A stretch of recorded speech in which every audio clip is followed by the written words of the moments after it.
Tonight, Russia's president blames radical Islamists for the deadly concert hall attack. But Vladimir Putin is still hinting at Ukrainian involvement, while avoiding questions about why his security services ignored warnings. So what will he do next? Russia is in mourning after 137 people were killed, with one survivor describing the concert hall as a death chamber. Horrible. It's a nightmare, especially the children, the people. As calls grow for those responsible to be punished, 4 suspects appeared in court after apparently being tortured.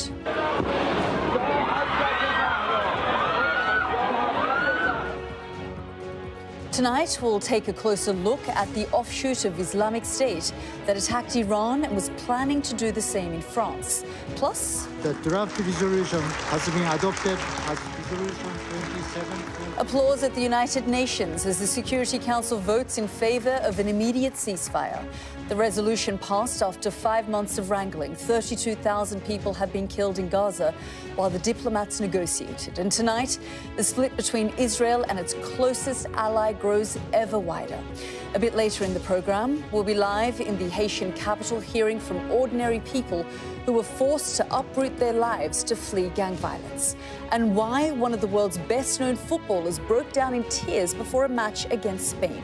That's all coming up on The World with me, Yalda Hakim.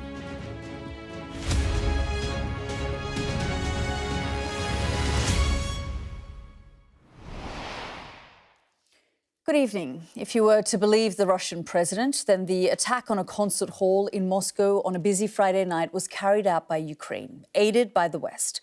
Well, we know, of course, that's not the case. It's a classic smokescreen by a leader clearly refusing to take responsibility for a terrorist assault, which was predicted by the United States weeks before.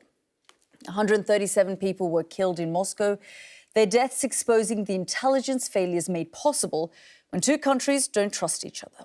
Those weaknesses were exploited by ISIS-K, or Islamic State Khorasan. 4 of the group's members appeared in court today bearing the injuries of apparent torture. From West Africa to Southeast Asia, ISIS-K have been responsible for several attacks, bombings and assassinations. Remember Kabul airport or Iran in January? Well, today, French President Emmanuel Macron confirmed his security forces have recently foiled attempts to launch attacks in France. Coming up, we'll have more on the landlocked Central Asian country that has now become a recruiting ground. But let's get started at the scene of the massacre. Our first report tonight is from our Moscow correspondent, Diana Magnay. There is so much pain, so much grief here outside the Crocus City Hall, a place where people should be coming for fun, for the simple pleasure of live music. Now just the muted tones of Orthodox prayer for a country shocked and in mourning. You cannot put it into words. It's horrible. It's a nightmare, especially the children, the people. Where were our authorities? Where were the guards that walked the streets? We didn't see it here. Around the back of the building, people who'd fled as the attack unfolded came to collect their things. People were all rushing about. I tried to shout not to go into the toilets. Don't get into the elevator because, well, these are death chambers. The 4 suspects, all Tajik citizens, remanded in custody late on Sunday night. Brought to court battered and bruised, no attempts to conceal the evident signs of torture. One in a wheelchair directly from hospital, seemingly barely conscious. Another with what is left of his ear in bandages, which, in video circulating which we won't show you, was cut off by security forces as they questioned him. One of the suspects appearing in court photographed on March the 7th already at the Crocus City complex, the very day that the US issued a warning based on intelligence they'd heard that mass gatherings, including concerts, might be targeted. Unlike in the early years of Putin's rule, when Chechen terrorism was the major threat, Russia's security forces have not had to deal with this kind of terror for a long time. Preoccupied with the Ukraine war and with domestic opposition to it back home, did they take their eye off the ball? And did they fail to take that US intelligence warning seriously enough? Meeting with officials on Monday evening, Vladimir Putin said he knew that radical Islamists had committed the crime, but questioned who had ordered them to. We also see that the United States is trying to convince its satellites and other countries of the world through various channels that, according to their intelligence, there is allegedly no Kyiv trace in the Moscow terrorist attack. We know by whose hands this atrocity was committed against Russia and its people. We are interested in who ordered it. In a school near the concert hall, two teenage boys who'd been working in the cloakroom and had guided dozens to safety before they fled themselves were celebrated. None of those who we were evacuating was hurt. Nobody was left there. We tried to evacuate absolutely everybody. Small glimpses of just how brave ordinary people can be in the midst of so much tragedy. And Diana joins me live now from Moscow. And Diana, obviously, this is a nation quite traumatized tonight. And their leader, Vladimir Putin, has again spoken. He's acknowledged that radical Islamists were behind the attack, but he's still trying to point the finger of blame on Ukraine. Yes, he's just fleshed out his thesis a bit, but still having it both ways. So saying, of course, it's obvious that it was radical Islamists who went in there and went on their rampage. But who was it who actually orchestrated it? And arguing that this follows in the pattern of what the Kyiv regime, as he likes to call it, and its Western backers have been doing to date, which is, of course, not true. But the narrative structure of Ukraine is one that he will really crowbar anything into now. But I think the obsession that he has had with Ukraine for this considerable length of time means that he probably did ignore or not take seriously enough the US intelligence warning. Because if you consider the fact that really the Crocus City Hall is probably the key location in Moscow that you might target if you were looking to do an attack like this. And Russia had been warned just weeks before that a mass gathering might be attacked, including a concert. Then you would have thought that you would up the security at any events coming up over the next few weeks. And that was a grave dereliction of duty if that didn't happen. But surprisingly, it wasn't what people mentioned to me today. And it certainly wasn't what Vladimir Putin mentioned earlier in that speech that we played some of. And Diana, you know, everyone is trying to now speculate on what exactly Vladimir Putin, the Kremlin, will do next. Yes, they are. I think that Vladimir Putin tends to take his time about making big decisions, and there will be a kind of rhetorical build-up in anticipation of whatever it is he chooses to do. If he does choose to do anything at all, the big speculation, of course, in the West is whether he will choose to order a further mobilization in response to this, or whatever he says Ukraine holds Ukraine responsible for. And I think that if he wants to up the ante in Ukraine and create what he's been talking about, which is a kind of security zone or buffer zone along the border to better protect against Ukrainian attacks, then he will have to take considerable land in the Kharkiv region, and he would probably need more men for that. But if you think about how politically destabilising that last round of mobilisation was, and how unpopular it would be, and a far bigger threat to his credibility, I think, than this terror attack appears to have been, I think it will be very much a last resort. Diana, thank you so much. Always good to get your analysis there.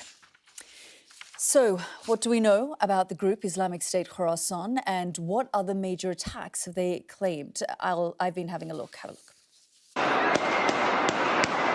They claim to be behind the worst terrorist attack on Russia for years and have a reputation for brutality. But who exactly are the offshoot terrorist group ISIS-K? Islamic State Khorasan emerged in 2015, expanding the group's reach outside Iraq and Syria. The Islamic State Khorasan province is definitely the largest sort of global terrorism threat that we see nowadays. They've been able to do more and more audacious attacks in recent years in a way that we hadn't seen previously. These are some of the attacks carried out by ISIS-K over the last 2 years. The latest in Moscow, Kabul airport in 2021, massive bombings in Iran in January, shootings at a church in Istanbul, their reach growing ever wider. Taking the name Khorasan, it's used by some Islamic rulers to describe Afghanistan and the surrounding region. But they're now thought to be gaining supporters from this tiny Central Asian country. So why are ISIS-K recruiting from Tajikistan? 3 of the 4 men detained by Russia are alleged to be of Tajik origin, leading to a meeting between Vladimir Putin and the Tajik president. They're all people who were typically labor migrants, being treated harshly, so basically harboring very strong resentment, and they have nowhere else to go back to. So, how worried should we be? We know that Germany foiled a planned New Year's Eve attack in Cologne last year. Security's also now been ramped up in Paris. French President Emmanuel Macron said the same people tried to attack France. This particular group that appears to be involved in this attack made several failed attempts on our soil. We've decided to increase the threat level. A UN report found the group to now be the greatest threat in Afghanistan. ISIS-K continues to be active in the region, but its Moscow attack points to a strategy of terror with global ambitions. Well, as we've been reporting, we know the United States did warn Russia about the possibility of an attack by ISIS-K, but it seems that intelligence was ignored and now Russia is blaming Ukraine. I asked Washington's former ambassador to Moscow, Michael McFaul. He is, and it's extremely disappointing because it's based on no factual evidence whatsoever. It's especially frustrating for me as a former State Department official, a former ambassador to Russia, because this is an instance, the one place where they continue to cooperate on counterterrorism measures. And it's clear to me that that happened in private channels, as have been reported, and including in the public, where the State Department took the extraordinary measure to put out a warning ahead of this terrorist attack. And despite all of that, despite clear evidence that it was not Ukraine and most certainly not the United States of America, Putin is unwilling to accept that fact and state that fact to his people. Michael, you say it's disappointing, but are you surprised? Because the explanation that it would be radical Islamists rather than Ukraine would be inconvenient for Vladimir Putin and his wider goal in Ukraine. Yeah, I agree. And at the same time, Vladimir Putin has fought with terrorists, Islamic extremists in the past, including inside Russia and abroad. He could make this argument and make it clean if he wanted to. He's chosen not to because of his obsession with the war in Ukraine. But I think it's a little bit dangerous even for Vladimir Putin. He assumes that his people are just going to accept this false information all the time, no matter what, everywhere. And maybe many will, maybe even a majority will. But I can tell you from my social media feeds, which includes many Russians, not all Russians are buying it. And when you keep lying to people blatantly, eventually you lose credibility. And I think Putin is losing credibility in this instance, the way he is describing falsely who was at fault in this terrorist attack. Michael, do you think it also punctures a hole in this kind of persona that Putin likes to put forward, that without him, Russia is not secure? Without him, Russia cannot retain its position globally. And yet, with him in power, Russians aren't necessarily secure either.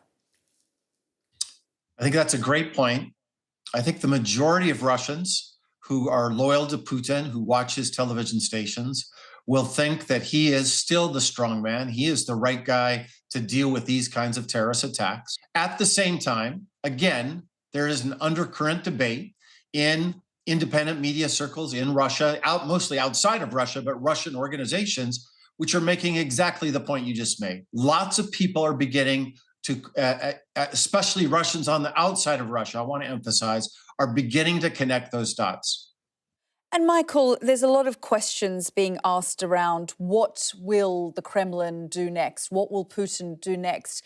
But do you think there are also questions around the stability of this regime?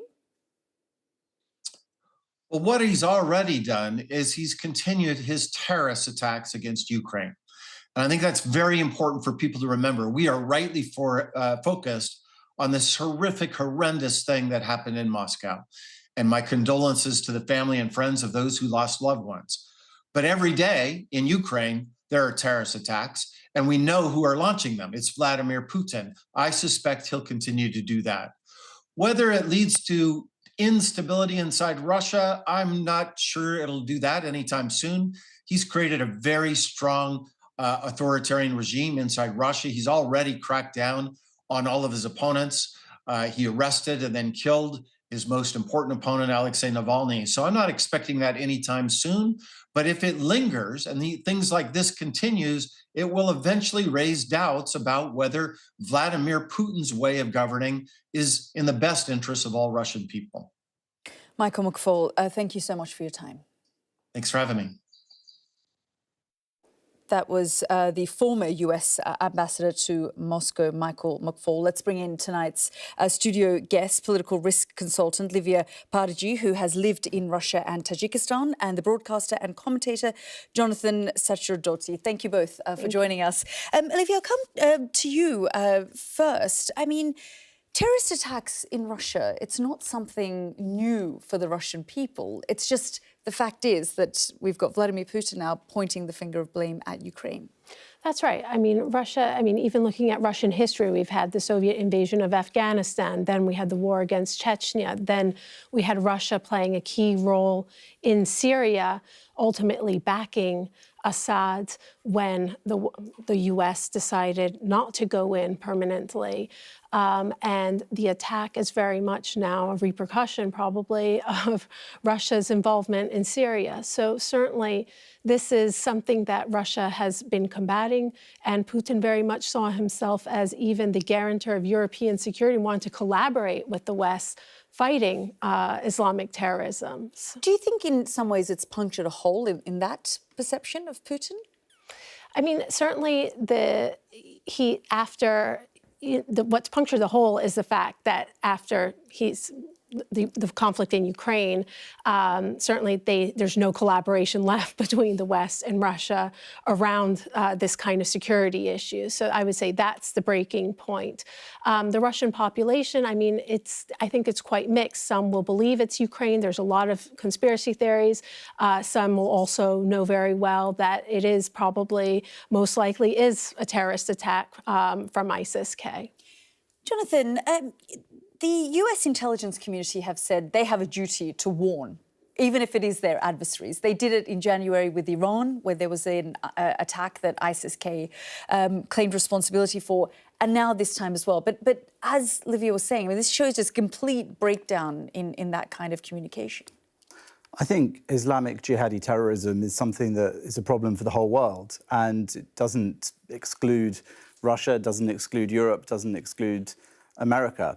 So I think there is an obligation for states to share intelligence in the fight against that force. And I think that we need to remember here in Europe as well that we're not immune from it either.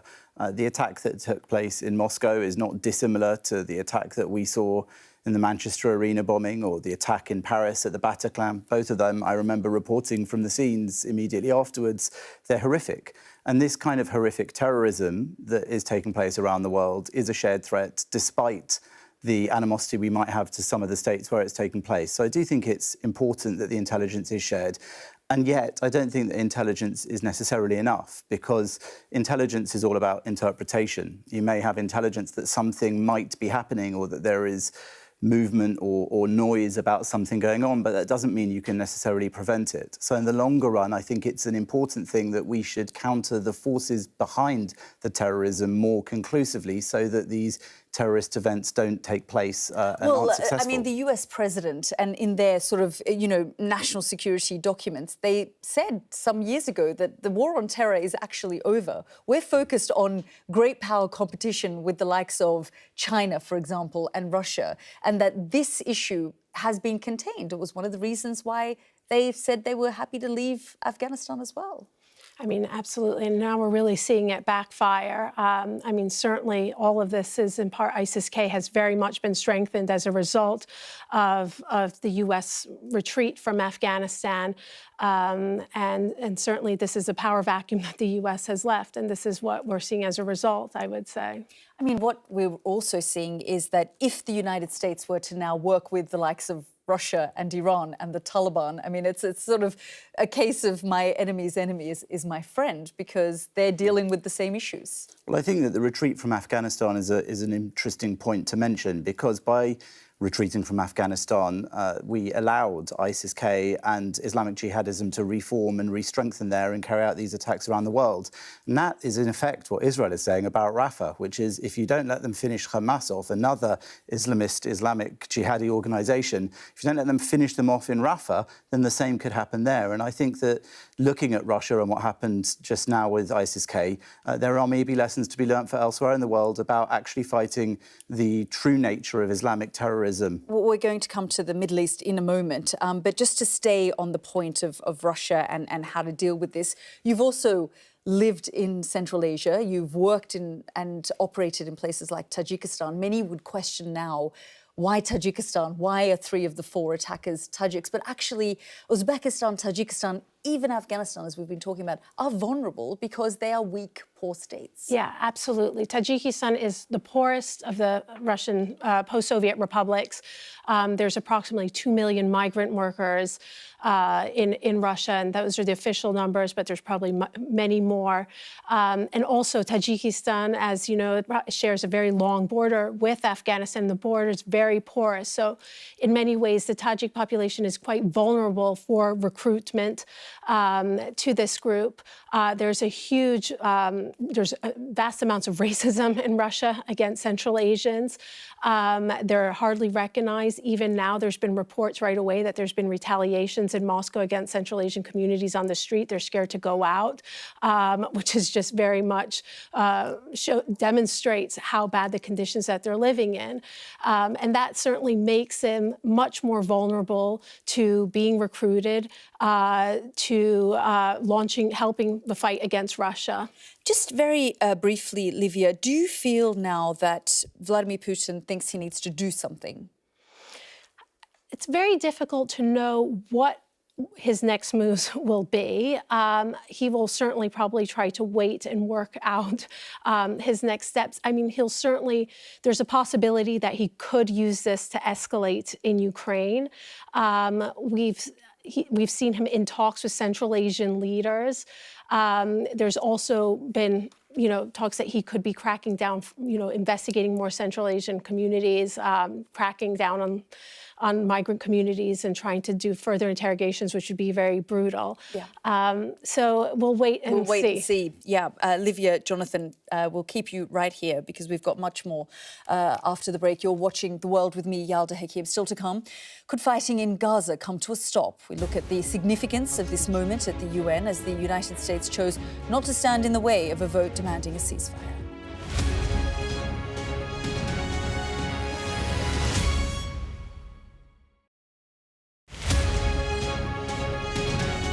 It took a huge amount of courage, I think, and she was very calm, very composed, so I think she did a fantastic job of it. It must have been very emotional for her. You can see she's been made up, she's had her hair done, so there must have been quite a long build-up to it, which I can only imagine how nervous and anxious she must have felt during that time when she was just preparing and getting ready. And then obviously completely heartbreaking when she says the struggle to tell the kids that she's going to be okay. Absolutely shattering. Why do you think William wasn't sat with her?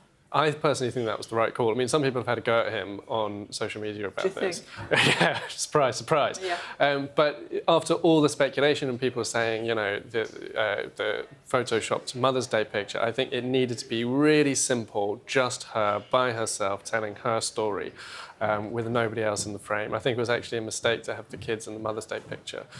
So I think it was the right call, and I think she just looks very candid and open and comfortable and honest. I think we can say that she still does have it because they're talking about her needing months out for treatment. I think that we are not going to see her back on royal duties anytime soon. And I think the palace have a limited window now where they can think ahead to how public mood and attitude might change in a couple of months' time if we haven't had any kind of updates. So I think they might just want to get their heads around what their strategy will be.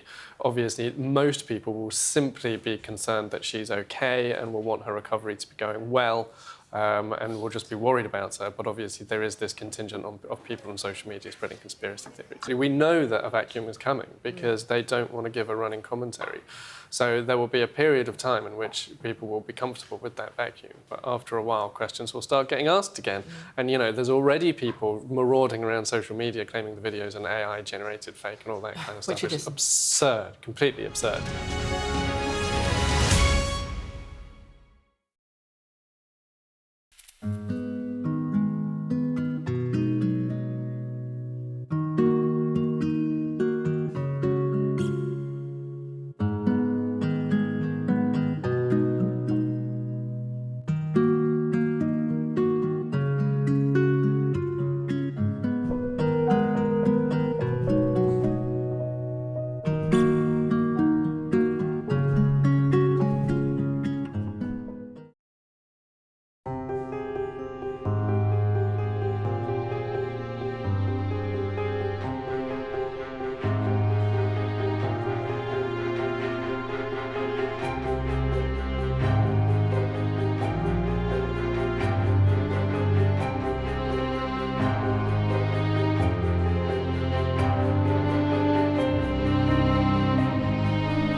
Welcome back. It's taken 5 months with lots of quibbling over wording as the Israeli offensive in Gaza continued unchecked.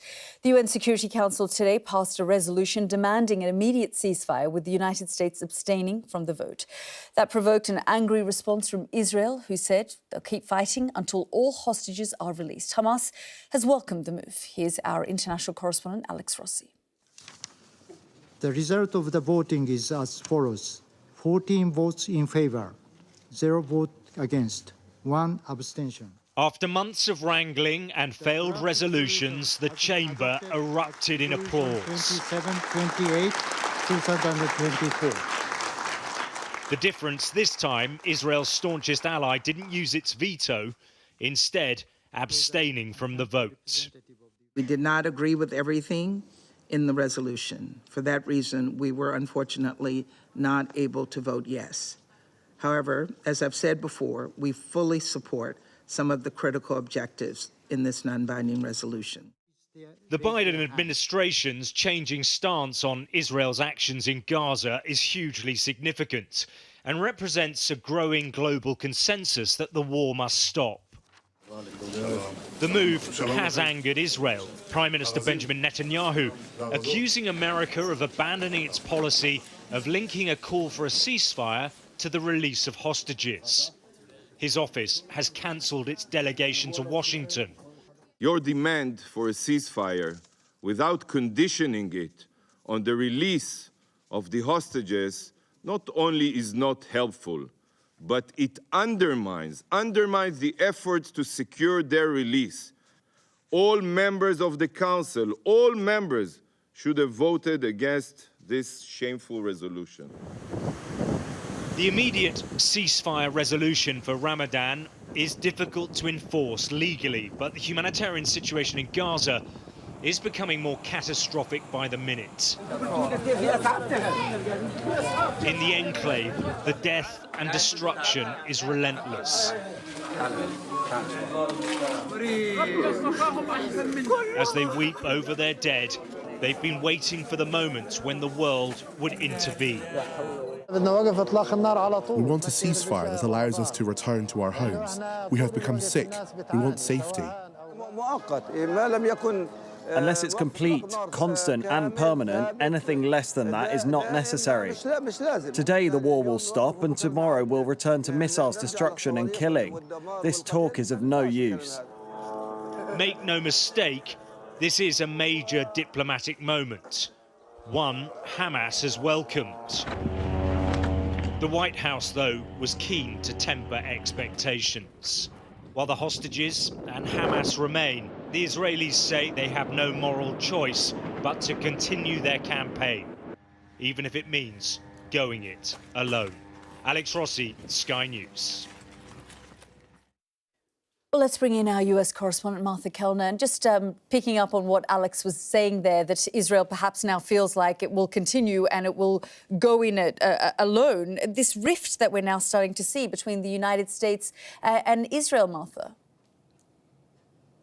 Yeah, I think it's very obvious, Yalda, that there's a serious souring of relations between the two countries. As Alex was alluding to in his report there, this is the first time that the UN Security Council has been allowed to demand a ceasefire in Gaza, and that's because of this change of tact from the US. The US has previously vetoed any resolution on a ceasefire. Well, this time, today, they abstained from that vote, which allowed the resolution to pass. And as you might imagine, that's gone down very badly indeed in Israel, or certainly it's gone down very badly with the country's Prime Minister, Benjamin Netanyahu. He reacted almost immediately by cancelling a planned delegation of senior leaders who were set to leave Israel and arrive here in Washington, D.C. over the next couple of days.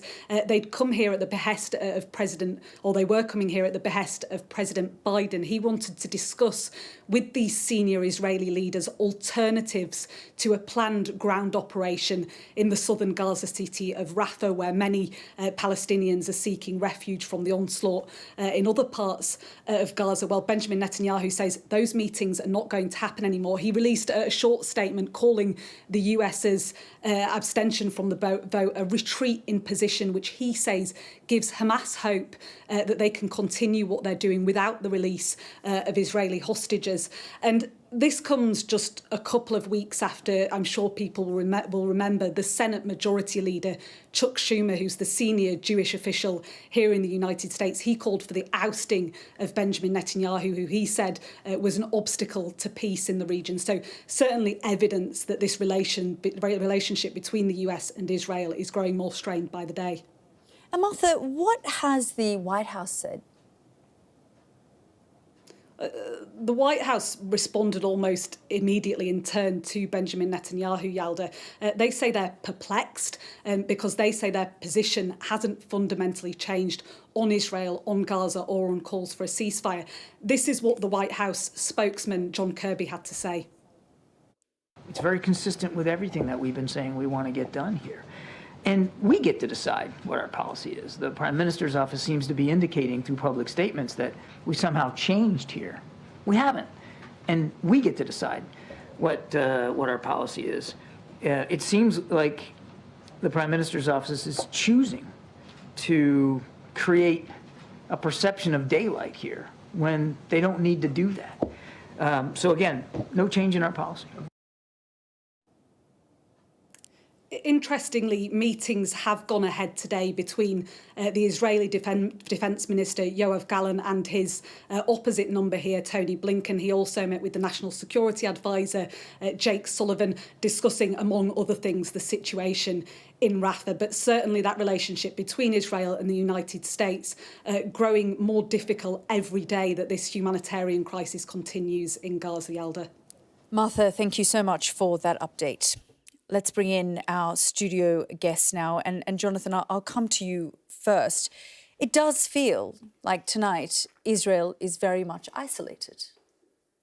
I think that Israelis quite largely feel that if isolation and reputational damage is the price they have to pay to continue a war, which is to defeat an existential threat on all of their borders, then that's a price they're willing to pay. And Benjamin Netanyahu, for all his unpopularity among some parts of Israeli society and clearly some parts of Washington, is the Prime Minister perhaps with the track record of standing up to American pressure the most of any Israeli Prime Minister.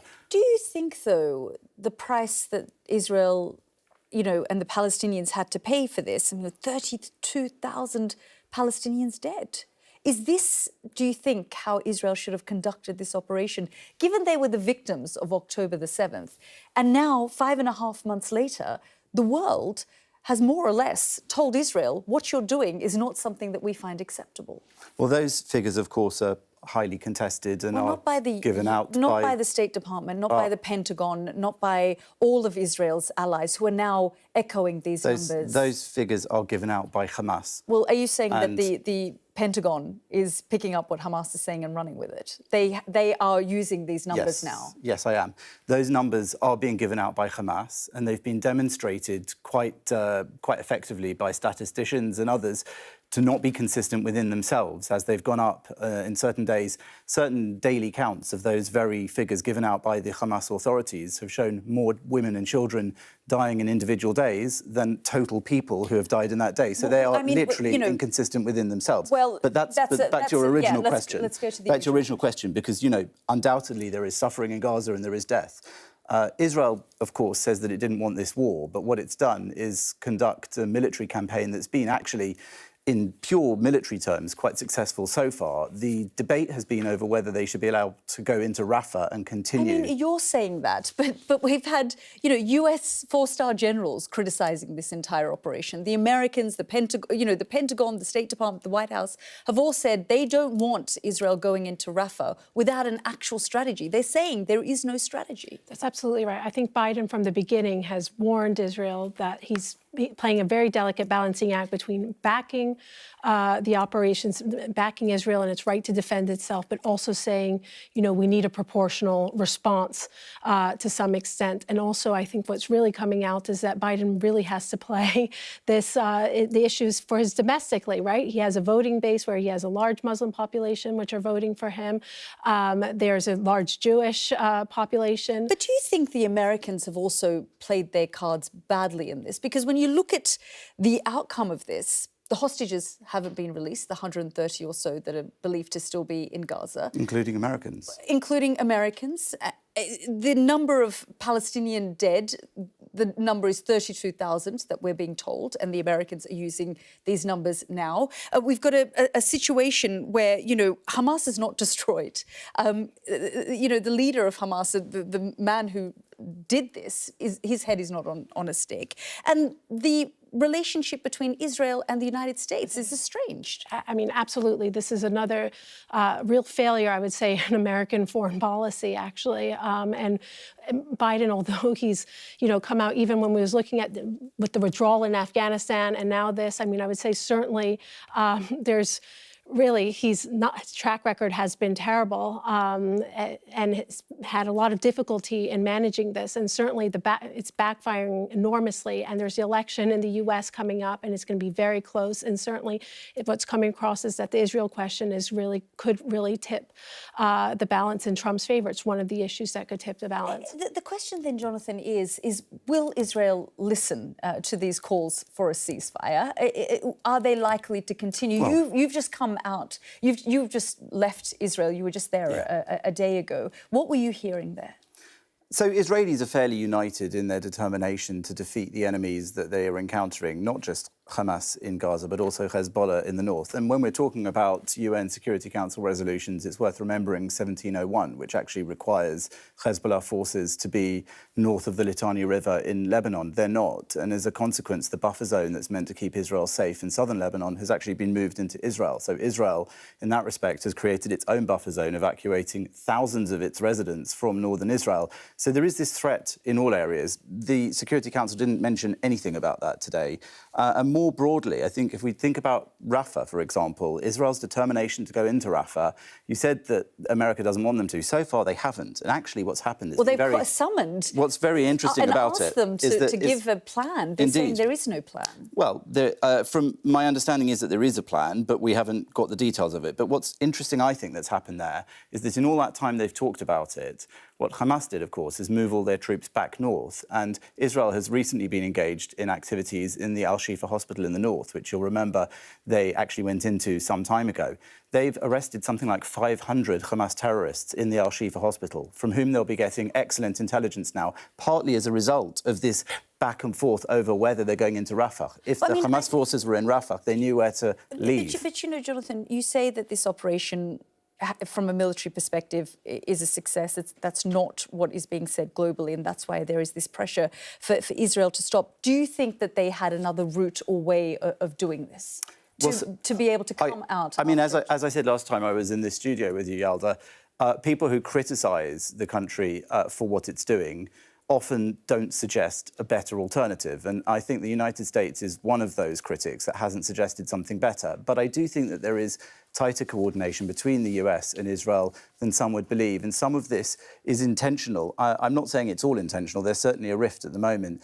But having managed to evacuate terrorists from Rafah back into the Al-Shifa hospital and to capture them and interrogate them from there, Israel has carried out a strategic victory. The problem is, you're right, that if they're having military success, they're not necessarily translating it into strategic success so far in properly defeating Hamas, and that's why they want to finish the job. It's hard to know what the military success of this has been as well, given that the Americans are telling them to stop and not going to Rafah without an actual plan. But Jonathan and Livia, thank you very much for your time.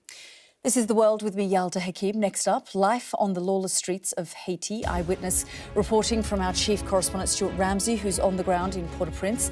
He'll join us live.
Welcome back. We're going to turn next to Haiti, where the streets are lawless and there's growing concern about food supplies for those caught up in a rapidly deteriorating crisis. Haiti is facing a humanitarian crisis as armed gangs continue to fight for control of the capital city. Since the end of February, more than 2,500 have been killed, kidnapped or injured, with 33,000 people fleeing the capital, Port-au-Prince. The UN says 1.4 million Haitians are now one step away from famine, and more than 3 million children need emergency assistance. Our chief correspondent, Stuart Ramsey, is in Port-au-Prince. It's hard to believe, but this is downtown Port-au-Prince, the heart of Haiti's capital. It should be full of people. It isn't now. Fighting is often intense here. Burnt-out cars and buildings abandoned, the signature of the violence in this city. Market kiosks are empty. There's nothing to sell and nobody to sell it to. Rows of shops are shuttered and closed down. An armoured police vehicle guards the road to the presidential palace, waiting for the gangs to attack again.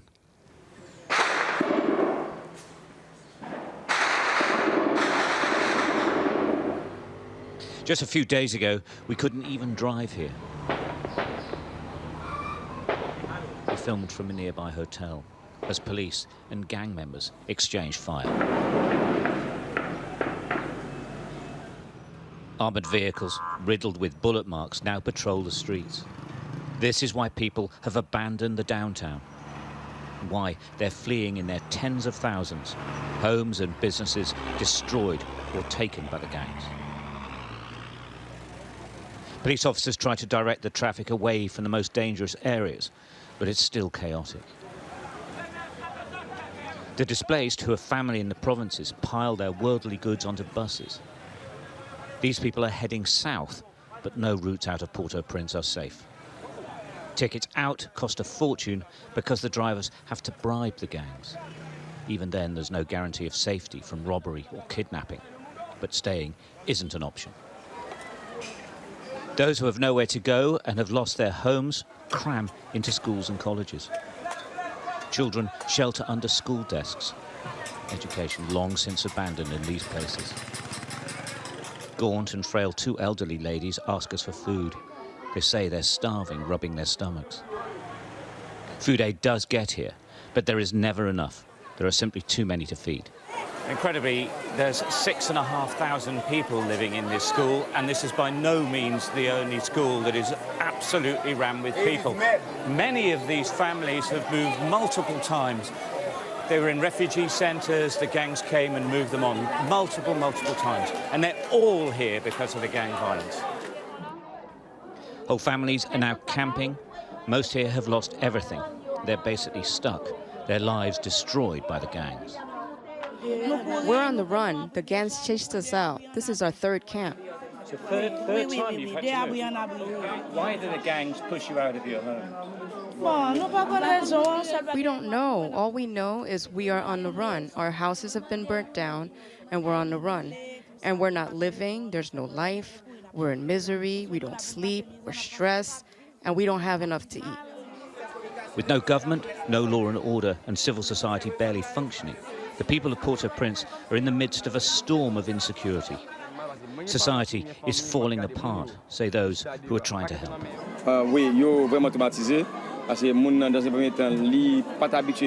very traumatized because they're not used to living like this. There's no privacy for showering and other personal hygiene, little food, and they're like sardines on top of each other because there's no space.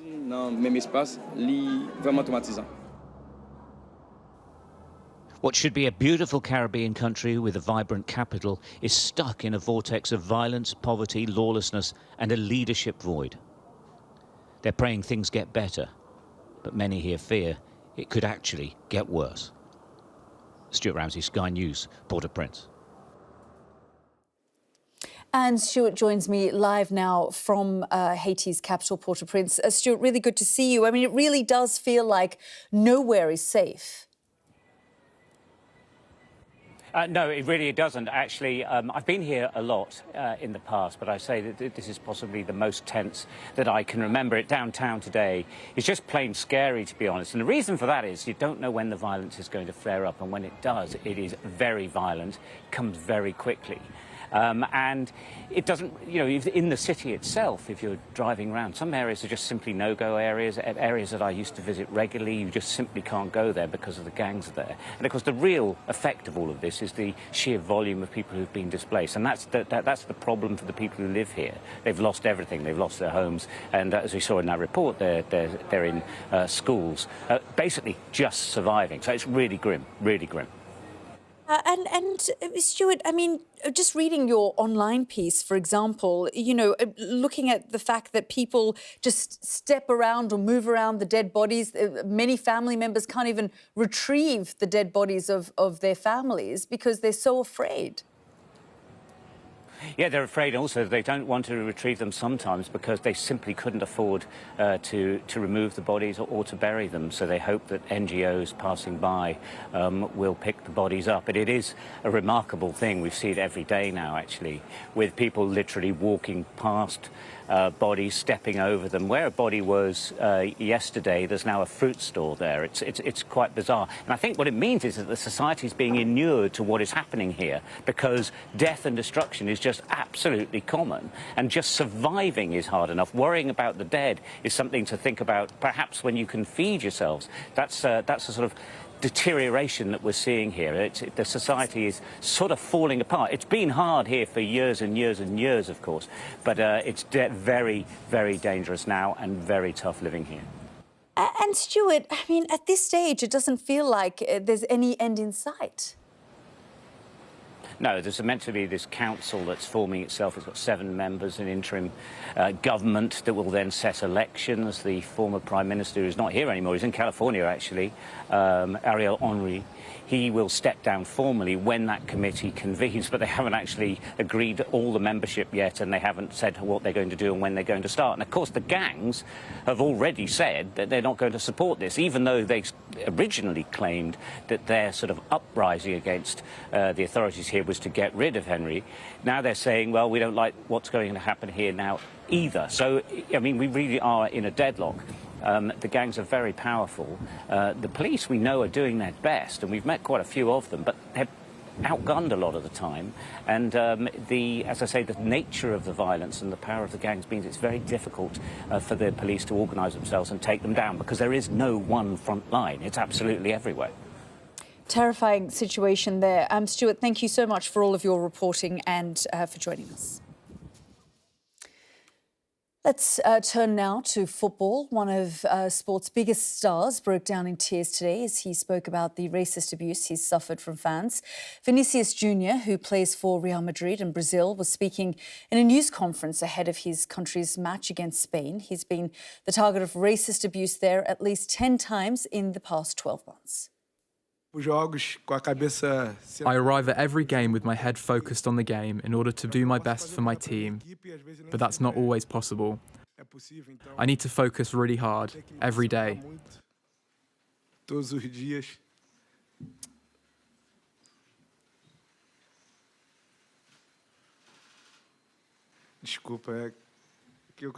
I'm sorry, I just want to play football.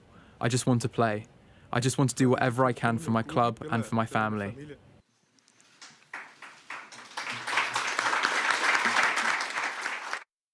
That was Vinicius Jr. there. Joining me now is Spanish football journalist Semra Hunter. Thank you so much, Semra, for joining us. I mean, it's heartbreaking to see this young, talented superstar breaking down like this under so much pressure and the abuse, the racist abuse that he's been facing.